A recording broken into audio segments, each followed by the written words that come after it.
who was on that trial with you? You mentioned Danny Webber there. Do you remember who was on that trial week with you? You mean as a trialist, or you mean in my team at the time? No, as a trialist at United. The week that you said know, you it were was bad. Kennedy was called. He was called Kennedy Bakarcioglu, and he came on trial with me. He was a little bit older, and Kennedy became he was a full national team player for Sweden. He went on to play for Ajax. He scored goals in La Liga against Barca and Real Madrid. But I was always above, and sometimes people think that I regret my choices, regret the life I lived, because people that were actually had less talent did things that I dreamt of. But he was on that trial. But from Monday to Friday, he was unbelievable in training. And I was just moaning, complaining, had fights with people in my team. But two people I thought, listen, these two are good. It was Danny Webber and Jimmy Davis. Because when you put it on the under 17 or under 19 level, to have pace, skill, finishing, they were head and shoulders above everybody else. So for me, it was like, maybe on Saturday it was a trial game because under 19s was going to play and I was going to play in that team. I was like, maybe I should just have fun because I played in the central midfield on the left and they played up front. Maybe I would just show them two that I'm better than them. That's how I fired myself up. I said, they think they were so slick because him and Jimmy, they always had their little pack together. And he can tell you this. If we had I always forget it, Dave Williams and Neil Bailey was the coaches. So when Neil Bailey used to say threes, everybody was in a three except them two because there was always two of them because they were better than everybody else. You know, like they wanted to show they had their touches and all that. So even if I was the spare one, I had to go and make a four because I was not on their level. That's how everything started. So on Saturday, I said to myself, listen, they think they're so good, man, I'm better than this.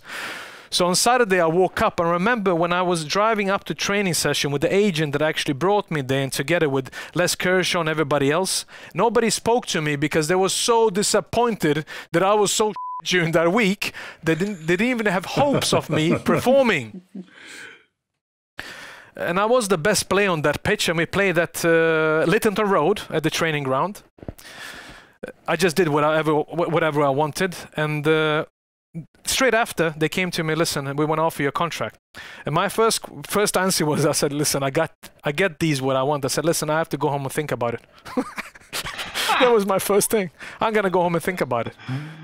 I was thinking to myself, you little refugee, you're 17 years old, Manchester United offering you this contract, and you sitting there and telling them, I have to think about it. I was so tired. I just want to go back to my mother. I just want to play some games on my Nintendo. You know what I mean? I want to see some girls, whatever. How long did you think about it? I thought about it for a while. Because I said to myself, when I made the decisions, my family was good with that. My dad said, all these clubs that offered you a contract now, we have to go and visit them to see how they will take care of you outside training ground. You know, where would you live? What school would you attend? What would your life look like outside the training pitch? Because it's only 2 hours in the morning or the afternoon. And then it's a lot of spare time. So all of these clubs I visited, Manchester United made the biggest impression on me. We met Gaffer. You know, Sir Alex, he came to Stockholm to visit my boyhood team and speak to the coaches there. Can you believe that?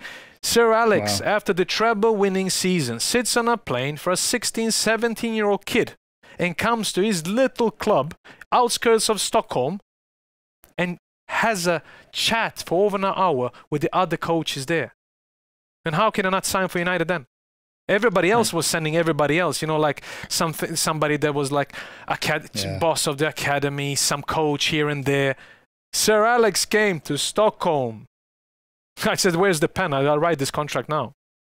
It's incredible. But you couldn't barge with him when it comes to the contract. I was like thinking, I said, what is this?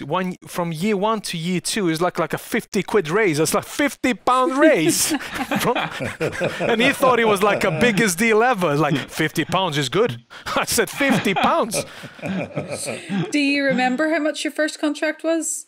Yeah, listen, if I tell you now, then you understand why everybody else in that team wanted to break my legs when I was on under 19s, because everybody was on YT contracts, like £90 a week and all that, and I had a professional contract. I had, for being a United player, being under Sir Alex, and everybody knows being an academy player under Sir Alex, you don't earn that much. I actually got a great signing on. He listened to me. He made sure that I could buy my first flat in a way, and also had money on the side. But it was tough as well speaking about it, because United paid £1 million for me. £1 million, and it was in all English papers. And coming to that dressing room, £1 million kid as a teenager, sitting with other people that were £90 a week, it was survival in the beginning. I had to be better than them to get accepted. It was not that easy, and everybody was not like opening their arms. Oh, here comes the savior comes. Nobody spoke to me in the beginning. I know though that you did, maybe you're being harsh on yourself, because I happen to know that you did do some things you were told. Before a trip to America, you turned up with long hair, right? Gaffer, man, he killed me. Oh my God, man. That was the thing. I came back. I was on loan to Red Star Belgrade, and that season is one of the best seasons I've ever had in my life. That season alone, with the award I got there with Jimmy Murphy, I could live on them two things and not do anything anymore in my career, because I had Vidic as the captain during the year in Red Star. We won the league, we won the cup, we won the double, and I came back from a loan spell. And that pre-season, I started training with the first team properly. I mean, it was every day. And things were really going smooth, because I said to now you are turning 22. There's no more room for you just being an idiot as you have been. You cannot just live on your talent all the time. The only thing I wanted to do, put a nutmeg, hit a cross, hit a pass. I could live on one moment. Honestly, I could be sometimes in 85 minutes, but I could hit a cross and we could win a game and people forget that I was in 85 minutes. I had that. And at the same time, we come back pre-season, we're going to travel to America. Last training session before, Gaffer walks past me and he goes, listen, if you're going to come tomorrow to the airport, if you're going to travel with us, you have to shave your hair. And he just walked. But it was not like eye contact. He just said it like when he just passed by me. And then I was thinking, you know, Shazy was there. He was laughing, and I think Quinny and all them. Everybody was laughing in a bit, because now it was a dilemma. Have I grown up? Does he mean this? Knowing myself, I was like, everybody's known this guy. He's never gonna cut his hair. But it was really long. I mean, it was even greasier than it was when I was 17. So, but I was a first team player. I came back. I won the double. I've done something now. I said, no chance. At that time, I stayed at John O'Shea's with his wife now, Yvonne. So I was gonna sleep over there because we're gonna travel together. He goes to me. I said, listen, no chance. I'm gonna cut my hair. Of course, he's gonna take him with me. I'm not gonna give way. So I go to bed and I'm thinking, I'm happy with my decision. Half an hour later, I'm knocking on their door. I say, Shazy, Yvonne, get up. Let's go down to the kitchen. Down at the kitchen, I'm sitting on the chair, and they are shaving my hair off. Every part of my hair that fell down to the floor. Ask Yvonne or Shazy, my tears. I cried. It was tears down my cheeks. So we go to the airport. I go into that lounge. First step I took into the lounge where we're going to have a meal. Gaffer turns to Albert and said, you owe me. You owe me? I heard that. So they had a bet. The Albert said, no way you're going to get him to do. He's never listened to anybody. He's not going to listen to this now.